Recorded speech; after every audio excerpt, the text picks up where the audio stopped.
قل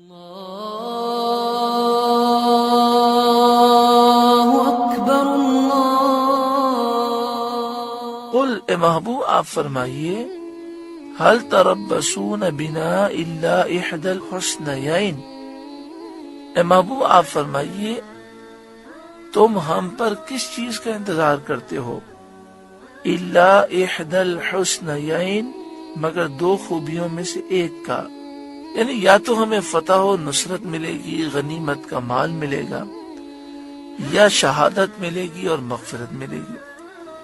کیونکہ مسلمان جب جہاد میں جاتا ہے تو وہ اگر غالب ہو جب تو فتح و غنیمت اور اجر عظیم پاتا ہے، اور اگر اللہ کی راہ میں مارا جائے تو اس کو شہادت حاصل ہوتی ہے جو اس کی اعلیٰ مراد ہے۔ تو محبوب آپ فرمائیے تم کہہ رہے ہو کہ ہم انتظار کر رہے ہیں، تو ذرا سوچو، تم دو میں سے ایک بھلائی کا انتظار کر رہے ہو، کیونکہ جب کوئی مومن اللہ کی راہ میں جہاد میں نکلتا ہے وہ شہید ہو جائے، بظاہر شکست بھی ہو جائے تو وہ کامیاب ہے، اور اگر غازی بن کے لوٹے پھر بھی کامیاب ہے۔ وَنَحْنُ نَتَرَبَّصُ بِكُمْ أَن يُصِيبَكُمُ اللَّهُ بِعَذَابٍ مِّنْ عِنْدِهِ أَوْ بِأَيْدِينَا، اور ہم تم پر اس انتظار میں ہیں کہ اللہ تم پر عذاب ڈالے اپنے پاس سے یا ہمارے ہاتھوں سے، یعنی تم تو دو بھلائیوں میں سے ایک بھلائی کا ہمارے لیے انتظار کر رہے ہو، اور ہم دو برائیوں میں سے، دو تباہیوں میں سے کسی ایک کا انتظار کر رہے ہیں۔ یا تو اللہ تعالیٰ اپنے پاس سے عذاب تم پر ڈال دے، قوم عاد و سمود کی طرح تمہیں ہلاک کر دے، یا پھر یہ ہو کہ ہمارے ہاتھوں تم پر عذاب آئے کہ تم قتل کیے جاؤ اور قید کیے جاؤ۔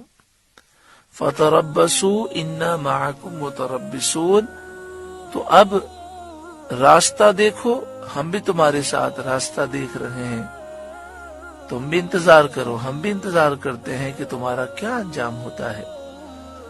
قل، اے محبوب آپ فرمائیے انفقوا طوعا او کرہا، دل سے خرچ کرو یا ناگواری سے خرچ کرو، لن یتقبل منکم، تم سے ہرگز قبول نہ ہوگا، اب تمہارا مال قبول نہ کیا جائے گا۔ انکم کنتم قوما فاسقین، بے شک تم بے حکم لوگ ہو، فاسق لوگ ہو۔ یہ آیت جد بن قیس منافق کے جواب میں نازل ہوئی، جس نے جہاد میں نہ جانے کی اجازت طلب کرنے کے ساتھ یہ کہا تھا کہ میں اپنے مال سے مدد کروں گا۔ اس پر اللہ تعالیٰ نے اپنے حبیب سید عالم صلی اللہ علیہ وآلہ وسلم سے فرمایا کہ آپ ان سے کہہ دیں کہ تم خوشی سے دو یا ناخوشی سے تمہارا مال قبول نہ کیا جائے گا، یعنی رسول کریم صلی اللہ علیہ وآلہ وسلم اس کو نہ لیں گے، کیونکہ یہ دینا اللہ کے لیے نہیں ہے۔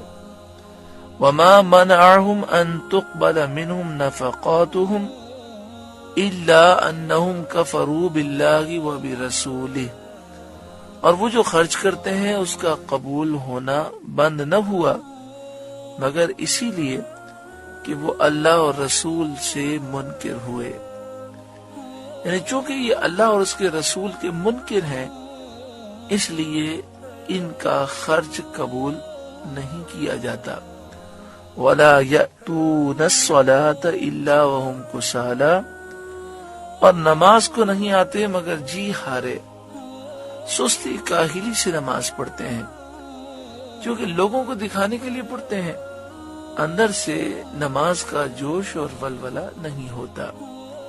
وَلَا يُنْفِقُونَ إِلَّا وَهُمْ كَارِهُونَ، اور خرچ نہیں کرتے مگر ناگواری سے، یعنی اللہ کی رضا تو چاہنا مقصد ہی نہیں ہے، لوگوں کو خوش کرنا ہے، تو اندر اندر دل کوڑ رہا ہے، مال ضائع ہو رہا ہے، لیکن کیا کریں، اگر نہیں دیں گے تو لوگ باتیں بنائیں گے، اس لیے منافقین مال خرچ کرتے تھے۔ پیارے محترم بھائیوں، یہ جتنی صفات، بری صفات بیان ہو رہی ہیں منافقین کی، ہر مسلمان کو ان صفات سے بچنا چاہیے. یعنی صفات سے مراد ہے خصلت. تو جو بری خصلتیں بیان ہوئی ان سے بچنا چاہیے.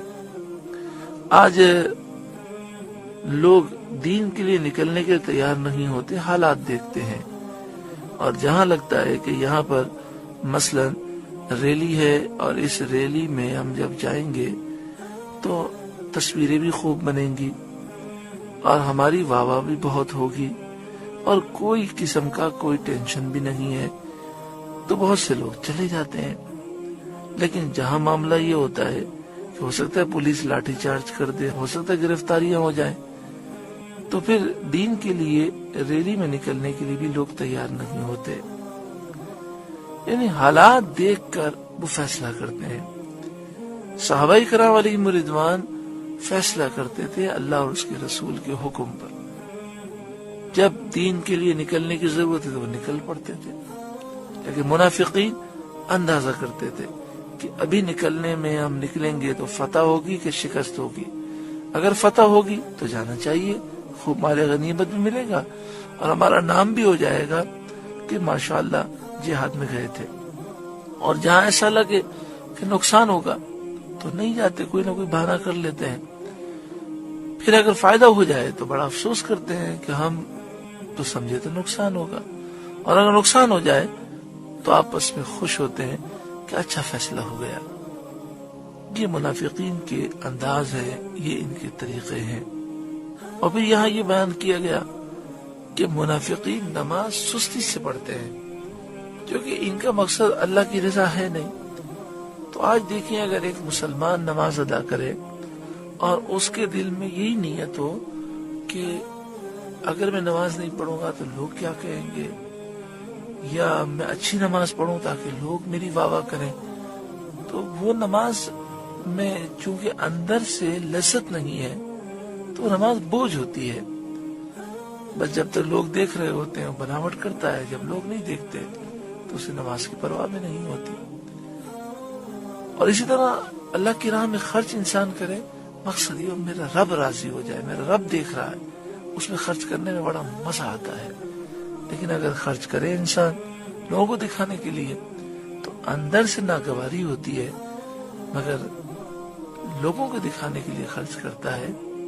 جب لوگ نہیں ہوتے تو پھر خرچ کرنے کے لیے تیار نہیں ہوتا. فَلَا تُعْجِبْكَ أَمْوَالُهُمْ وَلَا أَوْلَادُهُمْ، اور تمہیں ان کے مال اور ان کی اولاد کا تعجب نہ آئے.